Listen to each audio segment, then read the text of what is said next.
is up, all my social comment friends? It's Dustin, and I'm back with another video. In this video, we're going to discuss multiple things. I want to talk about Tana Mojo, Katherine McBroom, and Ethan and Trisha. Now, you will not believe everything that has happened between Trisha Paytas and Ethan Klein. Like, I am mind blown at this point. So if you're here for that, stay tuned to this video. There's so much drama going on right now. So first things first, I want to start out with Tana Mojo, our favorite problematic person, influencer, whatever you want to call her these days. Tana Mojo is kind of like ruffling some feathers over on Twitter because she tweeted out last night and said, I bought $6,000 in gifts on Rodeo and my assistant's car just got broken into, all gone, oh my god. Then she said, oh my god, I'm so upset, fuck LA, fuck Rodeo. Okay, well here's where it gets a little bit dicey for Tana, because Tana tweeted out and said, 7,000 in gifts and my assistant's window is shattered. Hard shit to get, days before Christmas. I'm so upset. So okay, so it just went up $1,000, but here's my favorite part and the kicker to all of this. Tana tweeted out a picture of the person that allegedly broke into this car, and it says, police caught the guy this man stole from me, find him, big reward. So it doesn't make any sense to me why Tana says, police caught the guy this man stole from me, find him, big reward. I don't know what it is with these Teslas or these cameras on these cars that makes it look like they're filming on a toaster, but this is a really poor quality picture. And did they catch him? Did they not? I'm really not understanding what Tana's trying to say. I don't know if Tana was drunk when she was saying this and tweeting this or what was going down, but this makes zero sense to me. If you guys can make it make sense in the comments down below, please let me know what you think about this. And I want to know how we got from 6,000 to 7,000, because the math ain't mathing. I said I was ready to talk some shit. Let's do it. We're gonna start with this Bryce Hall and Tana Mongoose tour. Yeah, if you didn't know, they're going on tour. And I went to go see if their tickets were still on sale or if they were sold out. And this popped up. So apparently nobody's buying them. Now we're gonna do what the tickets were and what they are now. So one of their bundles is called Party On. Okay, where to go? Party On package is a ticket to their Q&A panel. You then get to party with them, whatever that means, and then take a picture or TikTok with them. Now, when it first came out, it was $200. Now it's only $100. The next pass was just for you to take a picture with them. It was $90, but now it's $45. Okay, this is the part where you're gonna scream at the next bundles I show you. They were charging $500 to eat brunch with them at a table. Keep in mind it says 18 remaining tickets. Now they discounted the tickets $200, so it's $300 and still 18 remaining. Next were passes for their meet and greets, I guess. It says join them for an intimate session where they will talk to you about 3 different topics. They were selling them for $250 each. Keep in mind 33 remaining. They discounted their tickets to $150 and only 2 people bought the Bryce Hall passes. Okay, now let's talk about Katherine McBroom real quickly. You guys know Katherine from the Ace family. They're crazy. They've been calling a whole bunch of lies.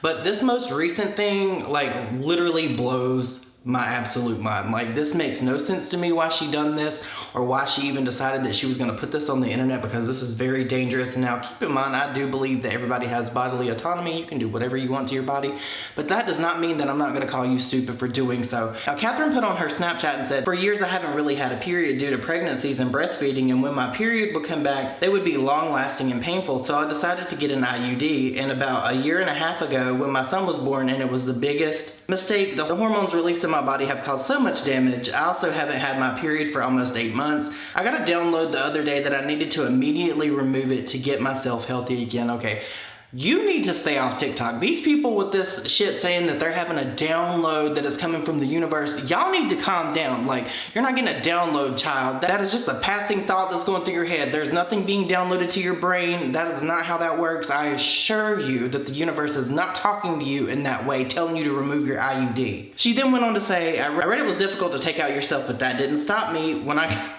I got it out, it was like my body gave it right up. I cried happiness knowing my body was finally going to be happy and thank me. Anything but this.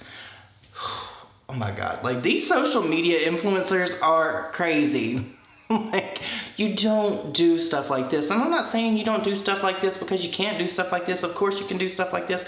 But that doesn't mean that you're not going to be stupid. You, like, could have hurt yourself so badly, and you might have, Katherine. You might have. I almost feel like this is a troll. I almost feel like this is a troll, and that she did this to get people talking about her, to probably get them to stop talking about what's going on with that house and all of that shit.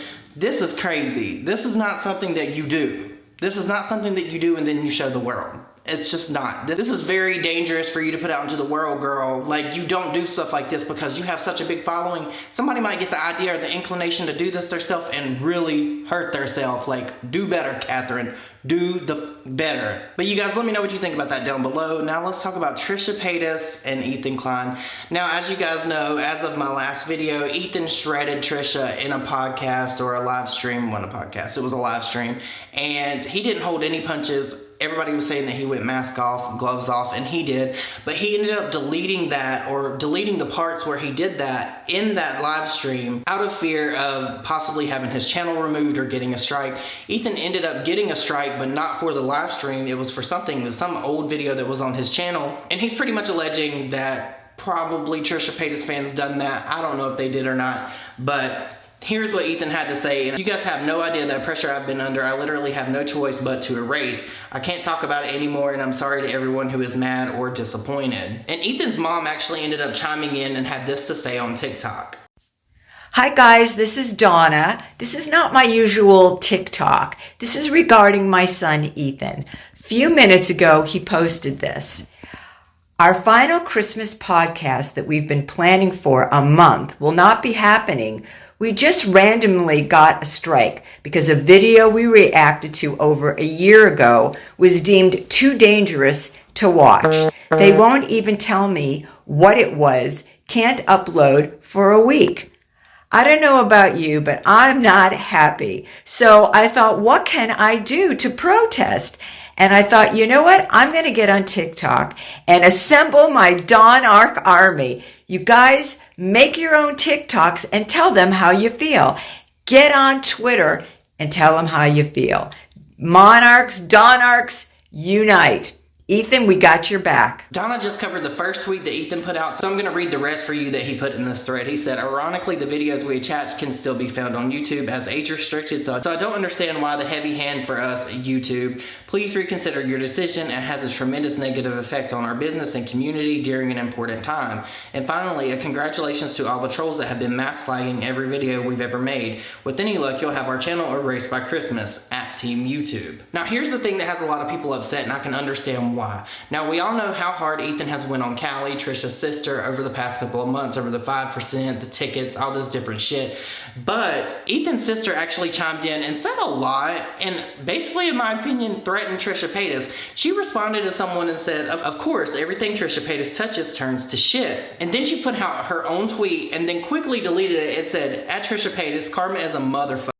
You should be nervous. Now, it really doesn't take a rocket scientist to realize that this could potentially be veiled as a threat, and if I was Trisha, I would probably take it as one, because we all know that Ethan's sister does not like Trisha, especially from the tweets that she's been putting out, and we know that Donna, Ethan's mom, does not like Trisha as well, and they all have their own reasons for not liking one another. But here's the thing, you can't get on the internet and say things like that, because people are going to pick apart what you say, and that could be interpreted as a threat. And if I was Trisha, I would be very careful on the things that I said and retorting to whatever Donna, Ethan, any of these people say. I understand why people would be upset with Ethan's sister tweeting this out and saying this, because Ethan went so fucking hard on Callie. Ethan dragged her and still continues to drag her, so I understand both sides of this. And it really does look like Ethan does have a hard on for pressing on Trisha Paytas. I haven't seen Trisha mention Ethan or Hila, but that does not negate everything that Trisha has done to antagonize Ethan or Hila, because we all know that that's been going on for quite some time now. But you guys, let me know your thoughts and opinions on all of that down below. What do you think about Tana having all this stuff allegedly stolen from her? And what do you think about Katherine McBroom doing what she did? Like,